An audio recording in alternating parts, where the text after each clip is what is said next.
A Baltimore teacher flaunting how she is indoctrinating students on TikTok. While doing a little dance, the teacher joked that she was fired for it and then said, "Put the taxes in the bag." And in New York City, a man was arrested for punching a police officer after confronting protesters of Drag Queen Story Hour at an iconic New York City public library.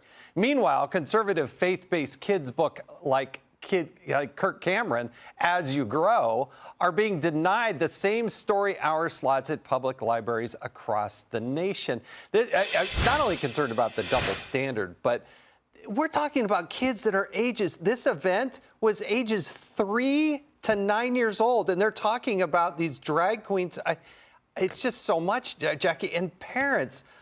Why can't they control and be the primary drivers of what their kids get to experience? A lot of parents want to be, and they're not comfortable with it. And when you have a conversation about these events, you have to take into account what happened in Florida, for example. It was branded as "Don't Say Gay" by, the bill by Ron DeSantis there. It really wasn't about that. It wasn't about gay or lesbian or anything else. It was just about the fact that parents should have some input on the curriculum and what their children are learning in school. And that children of small ages shouldn't be exposed to any kind of sexual education, really, because 100%. they're so able to be influenced at that age. And so I know a lot of parents who are angry about this. Some of them left New York, some of them went to places like Florida, but there are a lot still here that have their kids in private schools, and they complain about it every day, but they don't do anything about it until parents start to take a little action as well and boycott some of these schools or boycott the curriculum a little bit. I mean, I know it's hard, and I know parents, when they spoke up at school board meetings, they get crushed for it when they say they're against critical race theory, but parents have to continue to fight the fight. Otherwise, this is the situation that their kids are going to be in. That's what they're going to be learning. Gianna, watch this clip. This is Kirk Cameron, super nice guy, wrote a book, a clean book. He tried to get some time to talk about his book and read this book, but look what happened.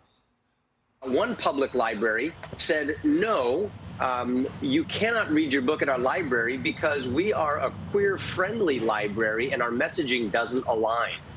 And I'm thinking, with love, with kindness, with gentleness, kids could really use those values today. You'd think that their messaging should align with those things, but apparently they don't. They said you can fill out a form, you can reserve space, but we will not run your program. And the key, public library, this is supposed to be open to everyone. It shouldn't make a difference. But I'm going to bring up something that I recently saw, this Netflix documentary with Meghan Markle and Prince Harry. He said something very interesting in it. He said, as a dad and as parents, I think consent is really key piece to this, that if you have children, it should be your consent as to what you share.